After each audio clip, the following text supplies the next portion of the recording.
bem, nós vamos conversar agora com Gustavo Loyola, ex-presidente do Banco Central, sobre, enfim, estes últimos dias, reações à PEC que o governo pretende apresentar para conseguir dinheiro para bancar pagamento de benefício social e outras promessas feitas pelo presidente eleito Lula, escolha de futuro ministro da Fazenda.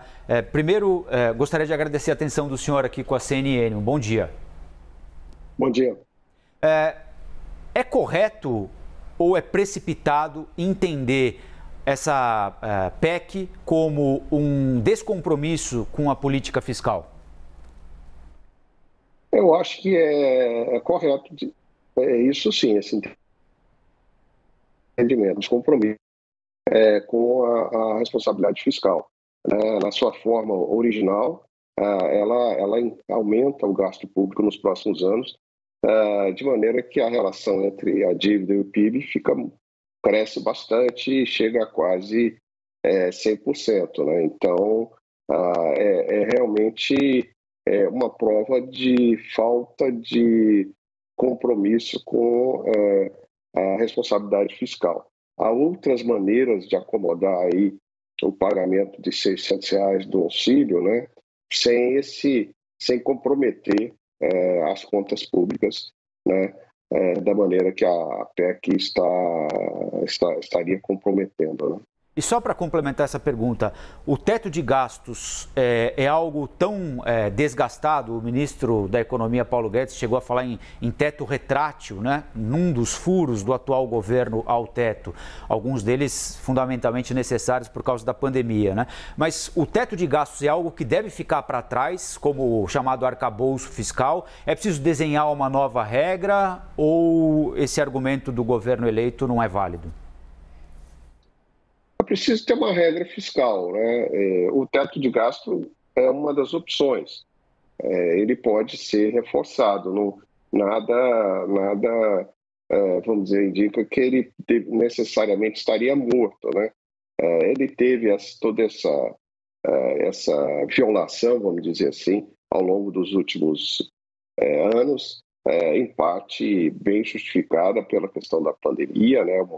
É uma situação bastante emergencial, mas ele pode ser recuperado. Ou haver a criação de um novo tipo de regra fiscal. Porque a gente não pode ficar sem regra fiscal. Por quê? Porque a regra fiscal ela dá um horizonte para os agentes econômicos sobre a política fiscal ao longo dos próximos anos.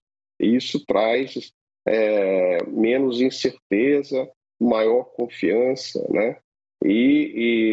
E abre espaço para que a gente possa, inclusive, ter uma redução dos juros pelo Banco Central mais rápida, né? E com isso, fortalecer aí, o crescimento econômico, né? Então, é importante que haja uma regra fiscal crível, né? Ela tem que ser crível para que a gente possa ter uma tranquilidade na área macroeconômica nos próximos anos, né? Quem vai? Vai, Pri, pode ir. Eu sei que você está na ponta, tá engatilhada. Loyola, obrigada pela entrevista.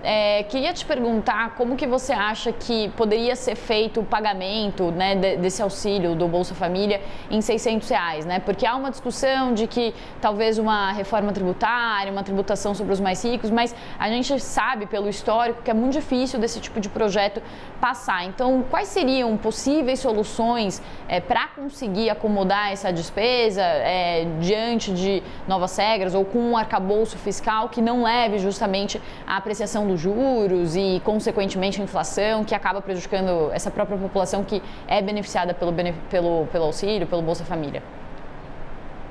Bom, a atual proposta de lei orçamentária já inclui lá o pagamento teto até R$405, né? Então, nós estamos falando de um complemento aí em torno de R$200. Esse complemento poderia sair de uma PEC, por exemplo, bem mais modesta do que essa proposta, né, pelo governo, uma PEC aí em torno de uns 70, 80 bilhões, por exemplo, de gasto adicional no ano que vem, para acomodar o Auxílio Brasil aí em 2023 enquanto, né, ao longo do próximo ano, o Congresso e o Executivo discutem alternativas. Uma alternativa seria, evidentemente, o aumento da arrecadação, algum aumento de impostos, né? Mas isso, como você mencionou, é politicamente complicado. A outra alternativa seria controlar outros tipos de gasto, né? E com isso abrir espaço para que essas políticas de transferência de renda fossem mantidas, né? Então, assim, precisa de uma discussão um pouco mais elaborada e cuidadosa ao longo do próximo ano para definir qual seria a fonte, né? Loyola, Tira a partir de 2024 para frente. Vou por aqui. Loyola, tudo bem? Muito bom dia. O senhor considera, no lugar do teto fiscal, adotar a trajetória da dívida como uma referência, ou seja, condicionar gastos e investimentos do Brasil à sua capacidade de pagar suas dívidas? O senhor considera uma boa ideia?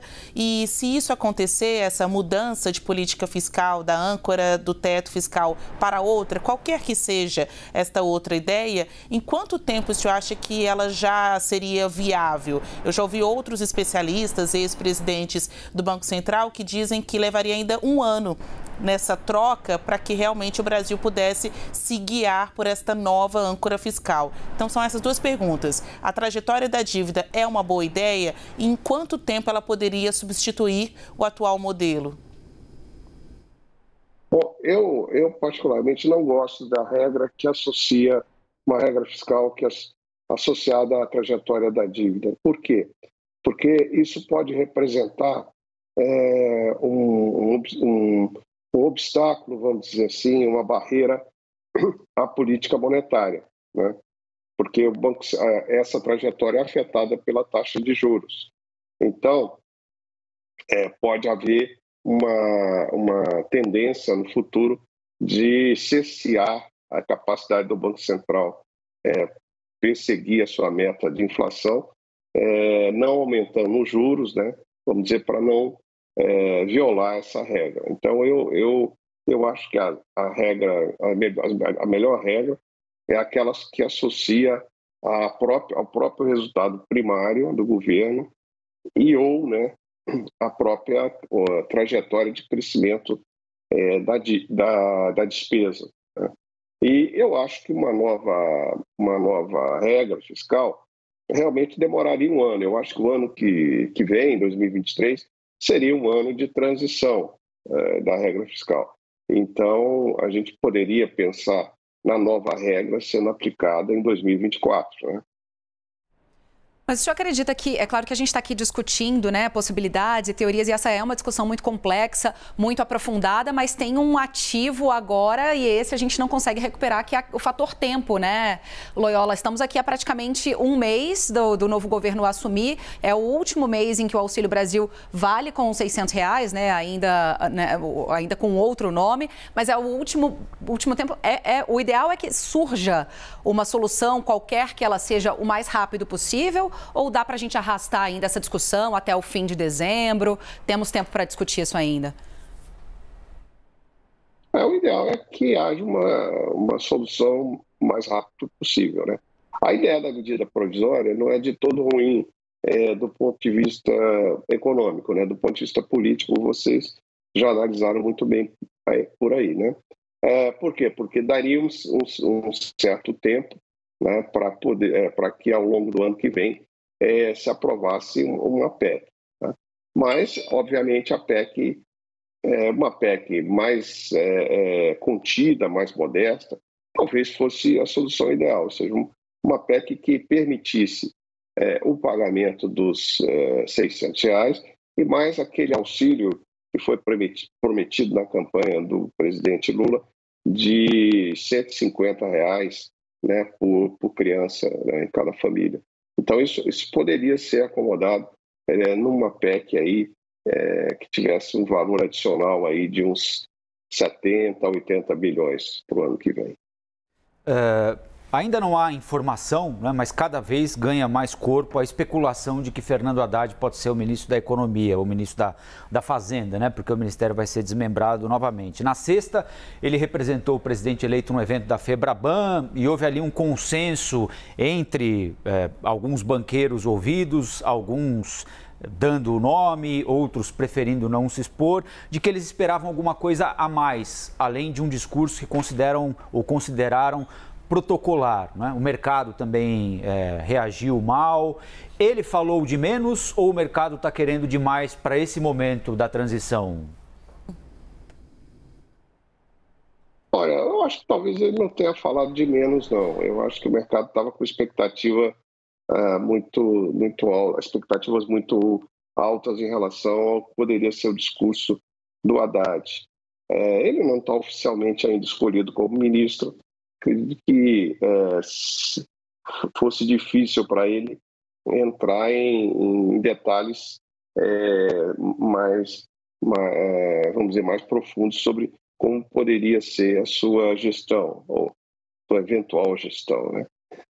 Mas, de todo modo, eu acho que o presidente Lula deveria indicar rapidamente um ministro da Fazenda, né? Seria importante contar com esse ministro indicado nessa própria discussão aí da PEC, né? Além disso, o nome do futuro ministro daria uma indicação de como poderia ser, né, a política econômica. Então, isso tenderia a afastar incertezas, né, que hoje existem no mercado. Então, seria muito o presidente Lula se fixasse no nome e divulgasse o nome. Vamos lembrar que quando ele foi eleito pela primeira vez, lá em 2002, né, o presidente Lula indicou rapidamente o nome do Antônio Palocci para o ministério. Isso foi bom, né? Inclusive facilitou muito naquela época a própria transição. Claro que a transição hoje é muito mais complexa, mas em 2002 funcionou muito bem, né? A indicação desse nome logo após a eleição do presidente, né?